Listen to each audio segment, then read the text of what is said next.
दोस्तों, ये कहानी है बिहार के एक गांव की जिसमें विजय नाम का लड़का रहा करता था। बचपन से ही पढ़ाई में होशियार विजय अपने मम्मी पापा की आखिरी उम्मीद था। विजय के दादा ने अपने समय में बहुत कर्ज ले लिया था जिसको चुकाने में पापा की पूरी जिंदगी मजदूरी में निकल गई। उनके पास थोड़ी सी जमीन थी जिससे उनका गुजरा हो रहा था। पापा की तबीयत मजदूरी करने से खराब रहती थी, पर पापा विजय को इस बात का एहसास नहीं होने देते थे। विजय को पढ़ाई में इतना होशियार देखकर उसके मम्मी पापा ने हर वह काम किया जिससे वह विजय को पढ़ा पाए। विजय की कॉलेज की पढ़ाई खत्म हो गई थी और वह एक छोटी सी नौकरी करने लगा जिससे उसका खर्चा निकल जाता और साथ में वह कलेक्टर बनने की तैयारी भी कर रहा था। विजय अपने वक्त का एक मिनट भी फालतू नहीं गुजारता था। विजय ने पूरा समय पढ़ाई और नौकरी में ही लगा दिया। विजय के पापा को ये पता था कि वह कलेक्टर बनना चाहता है, इसलिए घर की हालत बहुत ज्यादा खराब होने पर भी उन्होंने विजय से कभी इस बात का जिक्र नहीं किया और न उसको अच्छी नौकरी करने के लिए कहा।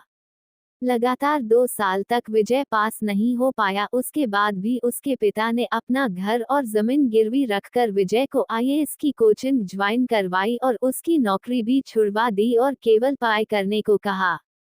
विजय के पापा हमेशा उससे कहा करते, बेटा खेत और घर दोबारा आ जाएंगे पर कलेक्टर दोबारा नहीं बन सकते। आज पूरे साल पढ़ाई करने के बाद विजय का रिजल्ट आ गया जिसमें वह अच्छे नंबरों से निकल गया था। आज उसके पिता से ज्यादा खुश कोई नहीं था।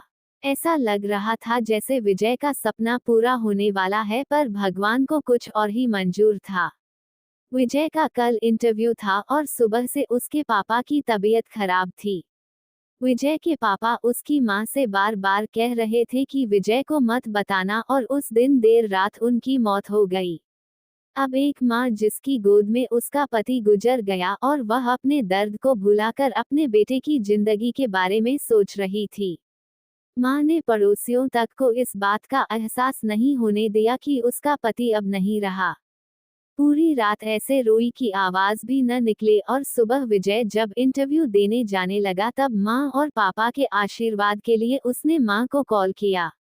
माँ ने पूरी हिम्मत लगा दी अपना सच छुपाने के लिए और विजय को आशीर्वाद दिया, और जब विजय ने पापा से बात करने को कहा तो माँ बोली, पापा अब तुमसे बात नहीं करेंगे, वह कलेक्टर से बात करेंगे। इतनी बात करके माँ ने फोन रख दिया। विजय का जब इंटरव्यू हो गया तब उसे बताया गया कि उसके पिता की तबीयत खराब है, उसको तुरंत घर जाना है। विजय को एक पल नहीं लगा अपने पिता की हालत समझने में। घर पहुंचकर पिता के पैरों में गिरकर वह जोर जोर से रोने लगा और कहने लगा, पापा उठो, देखो मैं कलेक्टर बन गया। आज उसके पिता को वह खुशी मिली थी जिसका उनको वर्षों से इंतजार था, पर आज वह इस दुनिया में नहीं थे। भगवान विजय के पिता की जिंदगी में सुख लिखना ही भूल गए थे। पहले वह अपने पिता के कर्ज में जिंदगी भर मजदूरी करते रहे और फिर बेटे के सपनों में फिर घर और जमीन गिरवी रखनी पड़ी।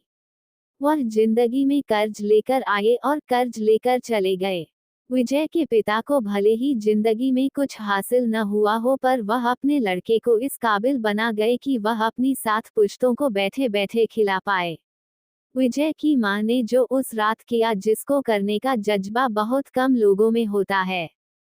जब विजय कलेक्टर बनकर घर आया तब माँ ने विजय से कहा, बेटा तुम आज इतने बड़े बन गए हो कि हाजरों गरीबों का भला कर सकते हो। जब भी तुम्हारे सामने कोई गरीब मदद मांगने आए तो अपने पिता और मेरे बारे में सोचना। मैं तुम्हारे बराबर पढ़ी लिखी और समझदार तो नहीं हूँ, पर इतना जरूर जानती हूँ गरीब आदमी की बहुत मजबूरी होती है। तुम कभी किसी का बुरा मत करना। शिक्षा दोस्तों, इस कहानी से हमें ये शिक्षा मिलती है कि वक्त कितना भी खराब हो हम उसे बदल जरूर सकते हैं। माँ और बाप के एहसानों को हम कभी नहीं उतार सकते हैं, पर हम अपने कर्मों से उनकी इच्छा जरूर पूरी कर सकते हैं। विजय के पिता का जीवन लग गया उसे कलेक्टर बनाने में। जब भी कोई किसी पोस्ट पर या जीवन में बहुत ऊपर किसी पद पर पहुंच जाता तब उसमें बहुत सारे लोगों की मेहनत और त्याग लगता है।